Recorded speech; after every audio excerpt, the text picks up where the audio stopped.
Good morning. Welcome to Coach Talk number 3. The first one we did was centered on training zones and next level performance. That was number 4 of my best practices. And then we moved into number 1 and number 2, multi-sport challenge and goal setting. Excuse me. Doing this at 6 a.m. in the morning, so I'm still waking up. So again, this is number 3, and this time I'm moving to key workout progressions, which is actually number 10. I'm kind of bouncing around through the best practice manual just to give you the highlights of the things that seem to matter most. Again, this is going to be a 5 to 10 minute presentation, and I'll send you the content of this article if you're a coached athlete, and you can ask me any questions at that point if you have them. So scrolling down to number 10. Hard to believe I have about 35 of these, but let's go through number 10. So again, my name is Jeff Melcher. I'm an Ironman and USAT certified triathlon coach. And today we're talking about key workout progressions. So this will be kind of focused on triathletes, but applies to runners, bikers, and swimmers as single sport athletes as well. Okay, hopefully that's the last time for the throat clearing. So what I do on a yearly basis is I follow a template that's similar to this. But one thing I realized is I really haven't held my long course athletes, what can I say, 100% to the proper progressions. And sometimes they've came up a little bit short in their long distance races. So what I'm doing now is I'm looking at the sequence, set the A race. We'll do that together in your triathlon training plan, the ATP and Training Peaks. Determine the key performance indicators that we're going to use to measure your performance. So there's a plethora of those listed here: swim, bike, run, but also nutrition and transitions.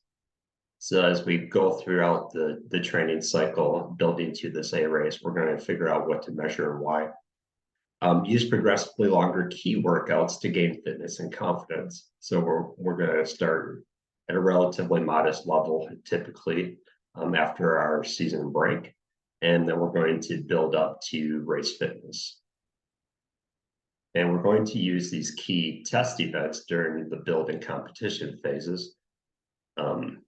For beginners, the emphasis in this training cycle might be more about key equipment. So if it's a new time trial athlete or a new triathlete, maybe there's a bike, maybe there's new wheels, maybe there's new gearing.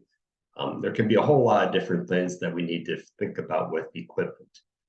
Of course, there's build the physical and mental endurance. A lot of that is done by just going progressively longer over time, and then teaching pacing. So what does it mean, mostly indoors if we're in the winter, like right now, to learn how to pace properly to be able to apply that outdoors?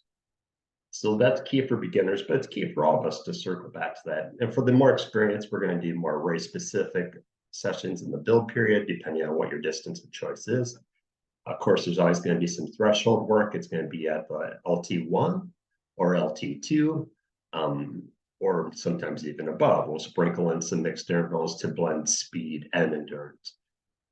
And then all that gets to be a little bit shorter during the taper. So what I have here for as an example of these key workouts, call them test events, if you will, is this is a plan for a typical 70.3 Ironman athlete. So again, that's doing a 1.2 mile swim, a 56 mile bike, and a 13.1 mile run. So that can apply to all types of athletes.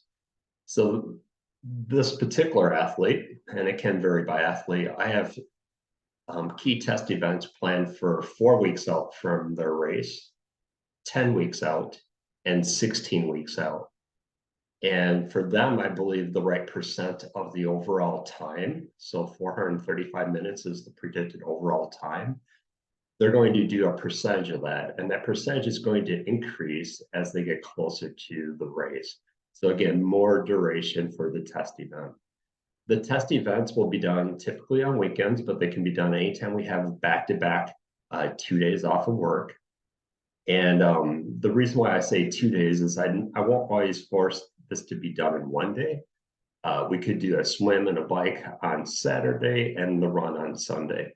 I'm trying to get the overall volume done at least within the weekend. And again, if the athlete's very far along in their triathlon journey, their athletic training, they might be able to do this all in one day.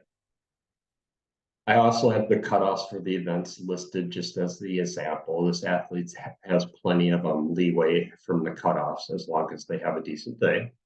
The percent threshold that we tend to do the race at, the metric that we use if we have power for this. It's going to be normalized power on the bike, average power on the run, and I need to fix this for the swim. It's average pace. AP, I guess, is average pace. And then there's going to be some test weeks also that are not really test events, but they're key tests that we'll do in the different disciplines. So we'll do threshold testing week number 17, 1 week before our test event. We'll do some threshold testing week number 11, again, a week before our test event, and week number 5, 1 week before. So again, this is just a model. It's not absolute, but what is absolute is my focus to get athletes prepared for a great race days. And to do that, I want to do the work it takes in training, and I want to test at these key test events and have them progress 65% of the time, 79% of the time, and then 93% of the time for this athlete to do their 70.3. Again, the goal, again, when this is winter, is to have that maybe week number 16 is going to be all indoor. Maybe week number 10 weeks out from the race can be a mix. And hopefully by the time we're 4 weeks out, it could be all outdoor.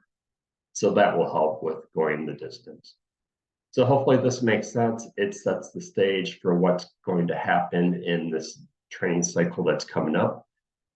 This could be a 24-week or a 20-week for Ironman 70.3 athlete. I'd say most of my athletes, I'm going with 20-week plans, but some will be 24-week plans, and they all get kicked off on different dates depending on when their key A race is. So if you have any questions, circle back, send me an email, text me, send me a message on Facebook. And thanks for coming along for the ride. Have a great day.